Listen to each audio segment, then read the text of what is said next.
Welcome to the Breaking 90 podcast, where we talk about all things sustainable fat loss. We take people on 90-day journeys to creating fat loss forever. Thanks for listening. I hope you enjoy the episode. Hello, everybody. Welcome back to the Breaking 90 podcast. I'm your host, Alex Harriman, here with my co-host, Kelly Sarlo. We are two of the coaches of Breaking 90 Fitness. Thanks for being here and listening, and I hope you enjoyed today's episode. Hey, Kelly. Happy New Year, Alex. Happy New Year. How you doing? Not too shabby. You? Good. It's been such a busy couple of weeks, as it is every year at this time with Christmas and New Year's and Emerson out of school, Devin out of school. We're just trying to cram everything in, see all of our friends, families. So it just feels like a whirlwind, but I love it. This is one of my favorite times of year. That's lovely. Yeah. How about you? Are you a big fan of this time of year, or do you like the chaos or not like the chaos? That's a great question. Both. I think it's a new kind of chaos for me this year because, as you know, I've now got a little stepson, and it's different kind of chaos for sure. Normally, I would just go back to work in this period of time, and it would be like just a regular kind of work day. And now it's a lot more visiting family, a lot more plans, and it's wonderful in terms of connection, but like I don't know what day it is. Yeah. I love all of that. That, like, to me, there's a different magic with this time of year as you age. As you're a kid, it's like all of the beliefs and the gifts and all the magical stuff that happens. But as you age, that just turns into like time with friends and family and like being away from work for a little bit, which is a different kind of magic. So I love this. This is my favorite time of year. Really cool. And your story is actually going to tie into my topic today, Cool. um, What you got? which is goal setting. Because it's we just talked about January motivation, right? We're talking about it being the new year. People are on that high with motivation. So I want to talk about different ways to goal set, different ways to approach it, things to consider. And the reason I think your story ties into it so nicely is because this time of year, I do find it shakes things up. It makes us think about what matters. It puts things into perspective about how we've been spending our time throughout the year, but also how do we want to make adjustments in the coming year. And those are all really good questions to ask and things to think about as you start to renew your goals or set them anew, right? Love it. Cool. So do you want to jump in first, or how do you want to do today? Because I know we both feel passionately about this. Um, I can start.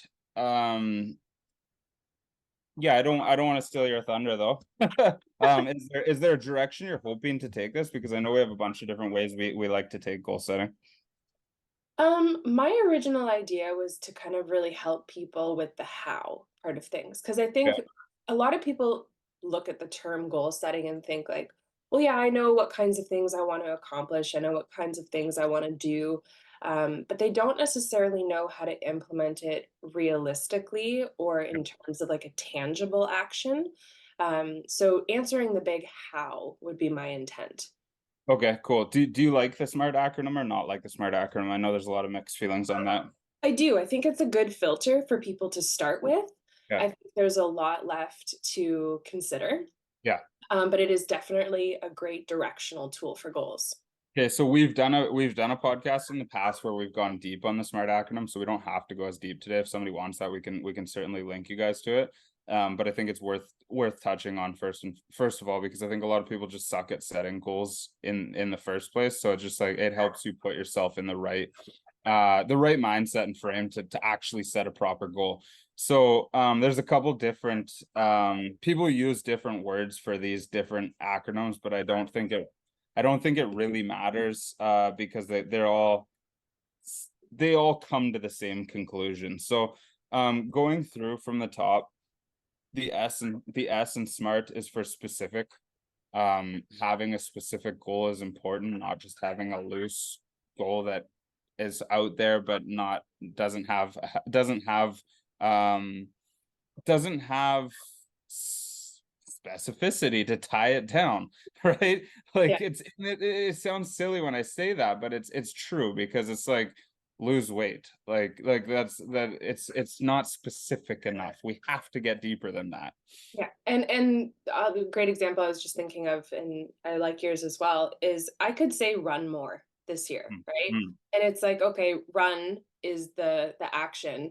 More, well, how are we being specific about it? Because I'll tell you one, I did not run last year. So if I run today, I have accomplished the goal of Yeah, running more, right? yeah. So what does that actually mean? Which brings us right into the next part of the acronym. Yeah, measurable. The measurable. This is to me probably the most important part of this whole acronym is you have to find a way to actually measure the goal or else you can't achieve it. Yeah. Because if it's not measurable, you're just letting your emotions dictate whether or not you achieved the goal, which isn't enough. We have to be able to tie it down and say, this is how I will achieve it.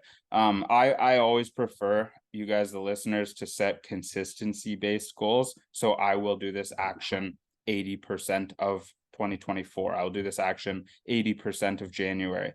That to me is like a really easy way to measure something, but it could be like measuring um the total amount of kilometers you put in running. It could be measuring with the number on the scale or a tape measure.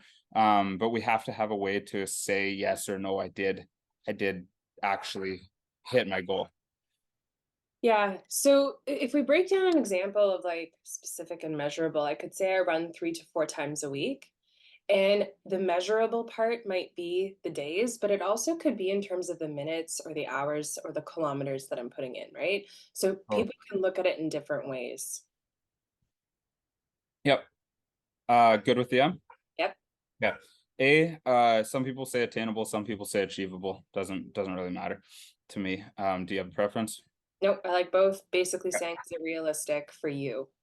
Yeah, which kind of the reason that some people say attainable, achievable is because it kind of convolutes the R if depending on which one you choose. But anyways, um, so attainable, achievable, it's like, yeah, can I actually get here? Is this realistic, or am I setting some fairy tale goal that's never gonna happen? We're gonna disappoint ourselves. Yeah. Um, which I have another way that I want to add. Actually, we can go into this now. So when we set our goal, I think most people set an outcome based goal, like I want to run 500 kilometers in 2024, or like I want to lose 15 pounds. Like that's the outcome based goal. Um, to me, it's more important we set the action based goals that are going to get us closer to that. So when we look at, is it attainable, is it achievable, that's kind of like, okay, what is the outcome that I'm hoping to achieve? Now let's break it into the necessary action steps to get there and say, is that realistic for me? Knowing now that I want to run 500 kilometers, if I divide that over the next 12 months, then I'm looking at what, 40 something kilometers per month. Break that down into weeks, I'm looking at around 10 kilometers a week. Is this realistic? Is this actually achievable? When I start breaking it down like this into what the actions are going to require for me to get there. Yeah, I love it. And both are important, right? So we're not saying your outcome goals are dumb. We're not saying that you shouldn't focus on the outcome that you want. But that can be a way of goal setting is starting from the end point. I should do it this way because it's backwards on the screen. But if your end point is here, how can you break it down into manageable steps on a weekly, monthly, weekly, daily basis so that it feels doable, right? You're not overwhelmed by the outcome. You feel like the actions are very doable. And something really important with that, setting those action goals, is it doesn't say your goal is to run 500 kilometers in 2024. That doesn't mean you have to run 40, 40, 40, 40, 40, 40, 40 across the board. I actually like to take it a step further, and like we've got our overall goal, then we break it into kind of 90-day segments, then we break it into like 30-day segments. And when we do that, we those 30-day segments don't feel super overwhelming, but we know that a bunch of those 30-day segments get us, well, 3 of them get us to our 90, and then several of those 90s, so depending on the goal, are going to get us to the big goal. But it doesn't need to be equal segments, and it shouldn't be likely in the beginning. If you're just starting running, like Kelly said, if this is her first time running, she's not going to start with 10K in the first week. She's going to start with some walking and some light jogging in the first week. And that means near the tail end of the year, she's going to end up doing a lot more of those kilometers, but we have to build up to that with those smaller chunks. Yeah, I love that. Good with the air. Yep. But are realistic or relevant. So if we say realistic, it's kind of the same thing as attainable, achievable. But the relevant, I think, is more important here. Agreed? Absolutely. I think the relevant takes things a little bit more inward for us and asks us, is this goal actually in alignment with who we are or who we want to be? Is it relevant in terms of, what we're trying to accomplish overall in our life as well? And I say that on purpose because if I say, I want to run more as one of my lofty goals here, the relevance to my overall identity or my overall lifestyle, is that something that I want, the healthier, more active lifestyle? Or is it something that I think I should want, but it's not actually relevant to me, right? Yeah. Yeah. Um, so I think that's something that takes it a little bit more inward and asks us, what do we want as an individual? Love it. And if you go back to that activity that I mentioned, by taking your goal and chunking it down into the 90s and 30s, we should be reflecting on this every 30 days.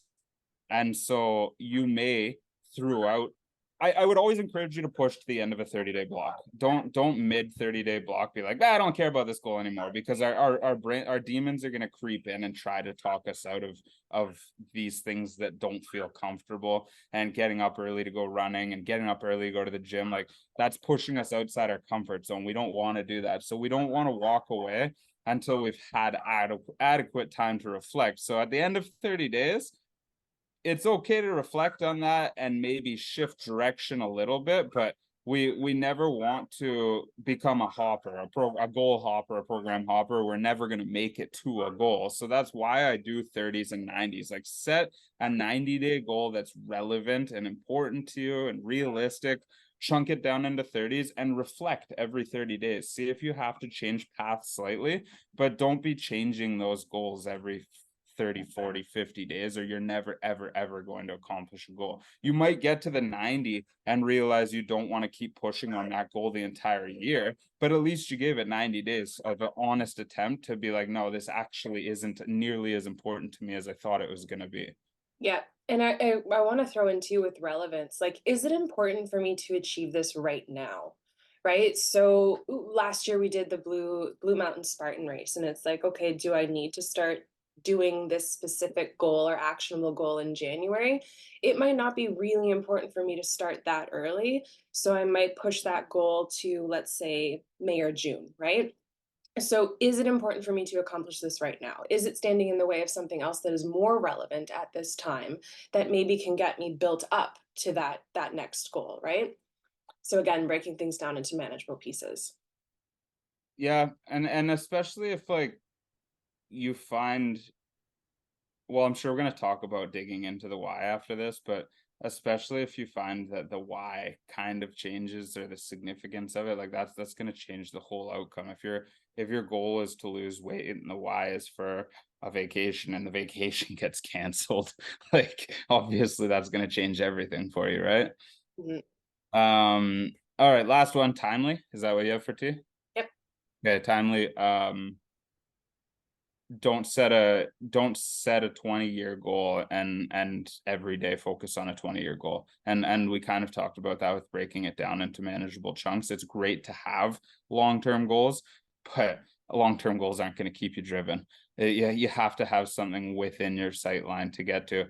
I do love the 30s. The thing with the 30s is you're not really going to notice much. So it's like seeing a child every single day. You don't see that child grow, but then somebody who sees that child twice a year is like, oh my God, this kid's gotten so much taller, so much bigger, so much older, right? It's the same thing with your goal.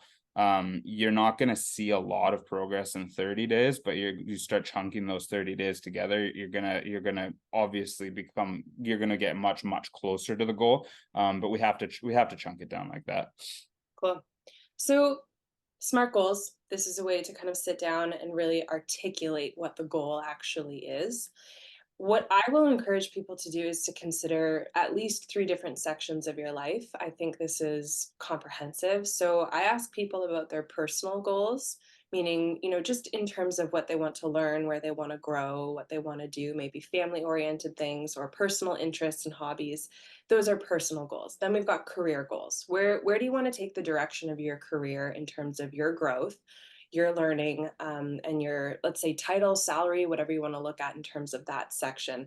And then, of course, health and fitness, right? And I give health and fitness its own category on purpose, not because we are the coaches of Breaking 90 Fitness, but because that is so important. That is your literal, vessel in which you experience life. If you are not giving that appropriate attention, separate from your mind, separate from your education and your career, then you're not doing yourself a good service for your longevity, right? What about the people? I just started thinking this. It's a little bit off topic, but the people who work to live and are okay with working to live. Like there's some people that don't want to progress their career and don't really care about their career. They do it to make their paycheck, and their whole life revolves outside of that workplace. What do you suggest for like the second category of goal for somebody like that? I would still, it's a great question, and I'm really glad you're bringing it to our attention. Like, I would still consider what do you want to accomplish within your career, and it doesn't have to be advancement goals, right? I think people immediately think, how do I want to keep advancing? Some people want to stay in particular managerial roles. Some people never want to go to manager because they've got better benefits being underneath the manager, and that's cool. So if we can actually look at career goals that are about how you show up every day, how you're interacting, how you're connecting with either the work itself, the people in the work environment, the environment itself. What you're focusing on is your well being so that you are staying healthy, interested, and engaged in your career. So that if you are just working to live, so the people who work to enjoy their 5 to 9 kind of situation, then you're actually in a healthy space to fully enjoy that time off. Because a lot of people who just work to live hate their job and become miserable, and they end up not enjoying life very much, right? Sure. So we want that healthy engagement in whatever that means for you as an individual so that you actually fully can enjoy life. Love that. Love that. It's a great way to frame it. Cool. Do you want to add anything before I keep going?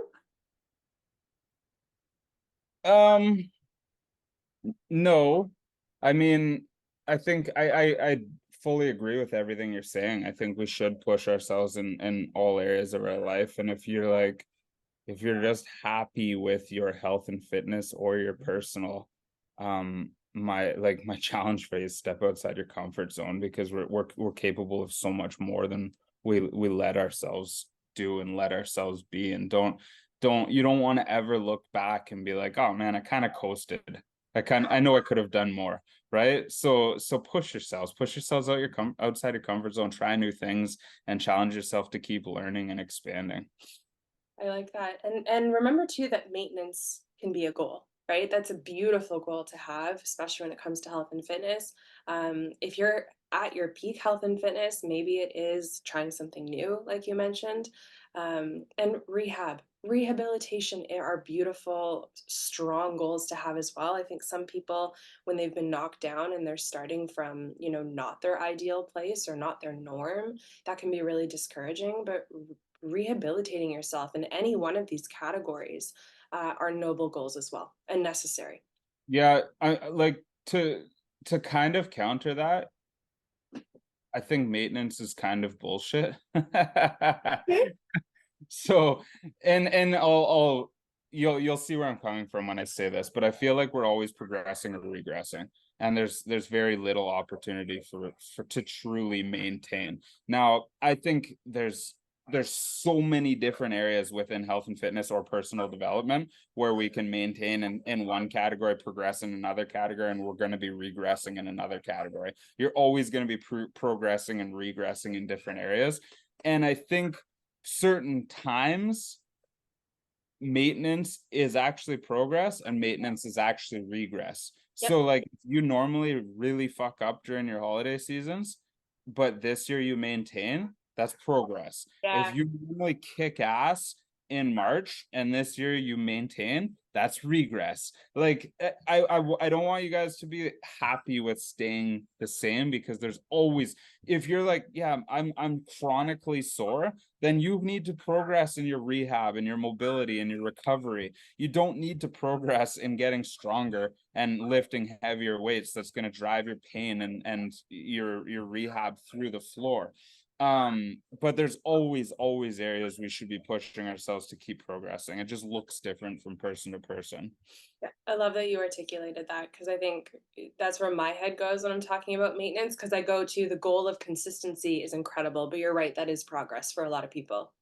Totally. Yeah, because most people smash their goals for a month or two at a time and then completely fall off the rails. Like if you don't fall off the rails this year, you've made progress. Or Mhm. if you fall off the rails a little bit less than you did last year, you've made progress. We all fall off the rails at times, but it's even just in that consistency mind frame. If you know that you normally fall off summer, Christmas, birthdays, vacations, and you can minimize that even a little bit, you've made progress.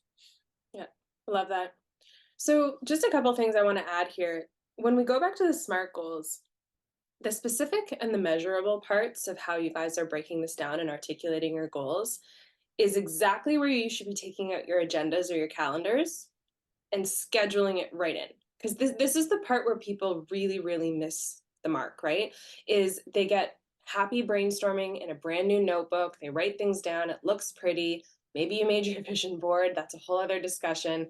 And then it's like we fold it up, we put it away, and it's done, right? We've thought about it, but we haven't actually created the action plan where we can see in a week on our agenda where we're going to implement the actions we just brainstormed, right? So if you're looking, this is actually the tip I wanted to give, but you're going to give the tip this show. You go ahead, go ahead.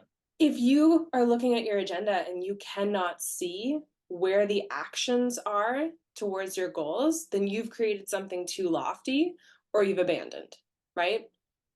We need to be able to see them like appointments in our actual schedules to know that we're actually doing the implementation. Love that. And then the beauty is, like I mentioned earlier, we are going to fall off. We're all going to fall off at some point. You will catch yourself so much quicker if you do it this way. Mhm. Instead of getting to 2025 and being like, oh shit, another year where I didn't hit my goal, you're going to get like 30 days down the road at max, and be like, I'm a little off course. How can I redirect myself so that I get back to the path that I want to take? Like that's a massive bonus to doing what Kelly's saying. Which leads me right into the next point. I love how this podcast is flowing. Talk about your goals, right? A lot of us, we get excited to write them down. Again, we fold up that notebook and we just think about them. Now that it's in your agenda, talk to your friends, talk to your family, tell them what you want to achieve, tell them what's important to you. Tell them that at 9 a.m. on Monday mornings, you've got an appointment to get X, Y, and Z done, bi-weekly to work towards your goals. Ask them to ask you about it. Ask them to check in on it, right? Because you're building in accountability into your beautiful support system.